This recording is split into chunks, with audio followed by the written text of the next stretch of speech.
Kumaring Pilar, diyan ka na? O Kumaring Isidra? Kumaring Pilar. Ako man din ay panlaw na panlaw sa amin. Alam mo kung bakit? Kumaring Pilar. Ay bakit, Kumarites? Ay pakiramdam ko, Kumarites. Pakiwari ko lang. Ay ang Kumaring Isidra ay nagpaparamdam sa akin. Iyak! Abaho, Kumarites! Bakit naman nagpaparamdam sa iyo ang Kumaring Isidra? Okay? Ay, anong tagal ng utas ng Kumaring Isidra? Ano namang naiisipan mo? Ang Kumaring Isidra ang nagpaparamdam sa iyo, Kumarites. Ba't naman naiisip mo iyon? Ay, papaano, Kumarites? Ay, bigla na lang gumalaw yung aking wallet doon sa Durabox namin. Pagbukas kong ganay ko, ay bigla na lang bumukas ng kusa at lumitaw yung aking kwarta. Uy, ano naman kunik, Kumarites? Nung pagbukas mo ng Durabox ninyo ay bumukas ang iyong wallet? Ay ano namang kakunik ka nun kay Kumaring Isidra at ang Kumaring Isidra agad ang naisip mong nagbukas na iyon? Iya! Ay papaano naman, Kumarites, hindi ko pag-iisipang si Kumaring Isidra yung nagpaparamdam sa akin. Ay Kumarites, bago mautas iyang si Kumaring Isidra nung June 24, 1976, ay ako'y may bigayin di yung warit ko'y 2,550 pa. Ay di hindi ko na siya nabayadan. Gawa ng siya utas na ay. Ay kung bagaman, Kumarites, napag-iisip ko lang itong nagdaang araw ba, mula nung siya nagparamdam sa akin. Ay oo nga pala, malapit na nga pala ang November 1. Kaya siguro nagpaparamdam na. Iya, Kumarites. Yun naman ibabayaran ko sana sa Kumaring Isidra. Napataon lang naman na siya nautas na. Ay di, hindi ko na binayadan at wala naman ng pagbabayadan. Ako na may nag-abuloy ng kanyang burol. Kaya siguro arena iyo. Ando ko po, Kumarites. Kaya naman pala'y hindi ka pinatutulog ng konsensya mo, ano? Kaya naiisip mong baka ang Kumaring Isidra na pati ang gumalaw ng iyong wallet, honey. Ay kahit pa naman, Kumarites, ay sana doon sa burol man lang eh. Inilagay mo yung utang mong 2,550 sa Kumaring Isidra. Iya, Kumarites. Talagang magpaparamdam sa iyo yun. Dapat binayadan mo siya bago siya mautas at baka yun ay naaalala pa niya doon sa langit. Kaya nalaan pati bumababa ang kanyang kaluluwa at ikaw ay pinararamdaman. Iya, Kumarites. Ako'y hanga din naman sa iyo. Alam na alam mong may utang ka. Ay nung naghihingalo ang Kumaring Isidra ay hindi mo man lang naiabot bago siya Iya, Kumarites. Ay oo nga, Kumarites. Dapat nga'y aking binayadan. Ay kumbaga naman kanino ko babayadan? Ang Kumaring Isidra naman ay walang asawa, walang anak. Kanino ko babayaran? Alangan man bayaran ko sa kanyang ina ay isa pa rin namang utas na. Ay oo nga pala, Kumarites, honey. Wala nga palang kamag-anak yung si Kumaring Isidra. Yan nga pala hindi nakapag-asawa at nautas ng maaga. Tapos yung kanya namang ina, ay isa pa nga rin palang utas na. Ay di wala ka nga, Kumarites, pagbabayaran, honey. Ang maigi pang gawin mo, Kumarites, bigat malapit ka ang November 1. Ay di siyang bisitahin mo sa kanyang punto dun sa sementeryo at doon ka na lang humingi ng pasensya. Kamoy gusto mo din namang magbayad sa kanya. Ayun nga lang, Kumarites. Ay sige, patayin na. Saan mo pa ibabayad? Wala naman pala siyang mga kamag-anak dito sa atin.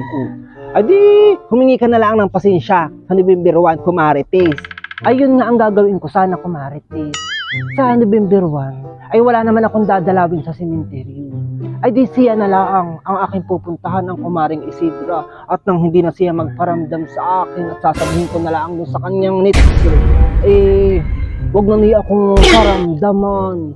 At sana naman siya babayadan ko. Ay napataon lang na siya nautas na.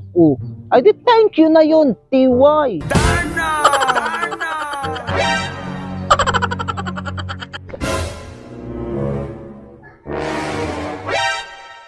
Utang mo sa akin. Utang mo. Kumaring Pilar, diyan ka na? O kumaring Isidra?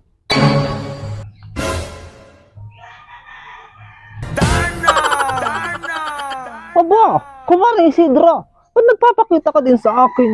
Kaya walang utang sa iyo, eh. Diyan ka na? Sorry.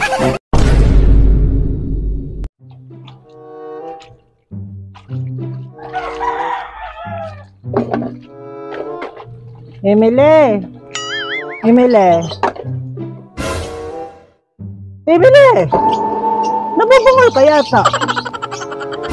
Pumunta ka nga muna dun sa Tia Lunice mo at kunin mo yung pinatago kong coke kanina. At ako'y tinutuyo na nalalamunan dito pag-uurong ng pinggan ninyo, ah. Di man lang kayo marunong maghugas ng pinagkain, ah. Aba, si Nanay. Kanyang kukoy, ako ang pakukuhanin. Bilisan mo, bilisan mo. Huwag ka nang sumagot, bilisan mo. Nanay, wala po si Tia doon. Umalis ata.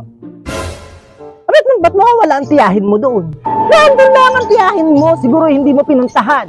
Cellphone ka ng cellphone. Ipupukpok ko sa iyo mamayang cellphone na iyan. Balikan mo, balikan mo, balikan mo. Nanay!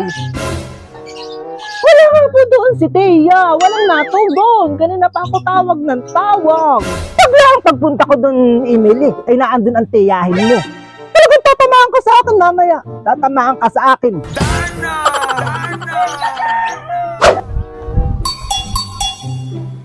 Leonisa! Leonisa! Aba, ay nakaan na ang Leonisa. Leonisa! Aba, inahaan ka. Leonisa! Aba! Aba! Leonisa! Bayang kayaan pala! Mapuputol lalitid ko sa kasisigaw dito sa iyo sa labas! Hindi ka man lang marunong tumugon! Aba! Akin na yung koko! Pinalagay ko sa iyo kanina at inumin ko! Hindi naman kaya Ate Marta kakapal na ng pagmumukha iyan? Para yatang rep namin iyan! At parang sa tono ng boses mo eh, kami ang nakikilagay sa iyo. Halos lahat ng anang laman ng rep namin ay puro sa inyo. Minsan nga kami hindi na makapag-love ng gusto naming ilagay at punong-puno na ng mga lagay ninyo. Aba! Ay maano lang, Leonisa. Yan namang rep na ginagamit ninyo eh. Yan ay pagmamayari ng kapatid. Kapatid mo na asawa ko. Oo nga, asawa mo ang kapatid ko. Pero ako'y kapatid niya. Ako'y may karapatan diyan sa rep na iyan. At kawa ng ako'y kapatid niya. Ako'y kanyang kadugo. Ay ikaw, kadugo ka ba niya? Oo nga Ate Marta, hindi nga niya ako kadugo. Talaga naman hindi kami pwedeng maging magkadugo Ate Marta at asawa ko siya. Kailan pa naging mag-asawa ang magkadugo? Aba, wala ka pating karapatan dito sa mga gamit namin. At ang may karapatan niya ako at ako ang asawa. Kapatid ka lang Ate Marta. Kapal naman ang pagmumukha mo ani. At parang itong buong bahay na ito pagmamayari mo. Kapatid ka lang ng asawa ko.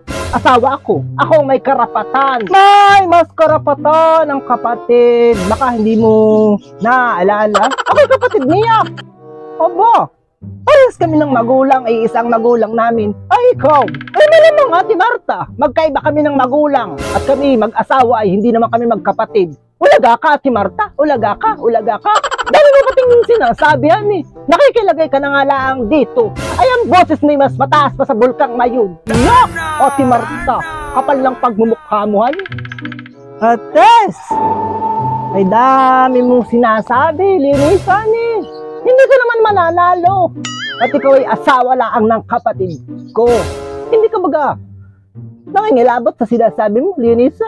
Ako'y kapatid. Kapatid ako ng asawa mo. Kaya kahit anong kunin ko dito sa bahay ninyo, ay ari lang. At pagmamayari ko din yun. At kapatid ko ang bumili ng lahat ng gamit mo, Leonisa. Baka hindi mo alam. Alam ko, Ate Marta. Alam ko. Aba, kapatid ka nga, honey. Kapatid ka. Aba, yan ang ambag mo dito sa mga gamit namin dito. Asawa ko lang ang bumili na ito. Kaya nga ako ikinasal sa kanya ay para lahat ng karapatan ko bilang asawa ay akin lang. Alam nga namang pati karapatan mo bilang kapatid ay ano mo sa asawa ko. Ang kapal naman ng pagmumukha mo, Ate Marta. Itong gamit namin dito ay kaming dalawa ang bumili at kami ang mag-asawa. Ay ikaw, Ate Marta, anong ambag mo? Aba. Ambag? Anong ambag ko dito? Kahit hindi ako mambag dito, Leonisa. Ay pag may-ari nga ito ng kapatid ko, paulit-ulit ka. Ay ano bagang ambag mo? Yan poke mo? Ano na pati yung kuko? Kaya lang kanina pa kinukuhay. Tagal na tagal mo. Sorry.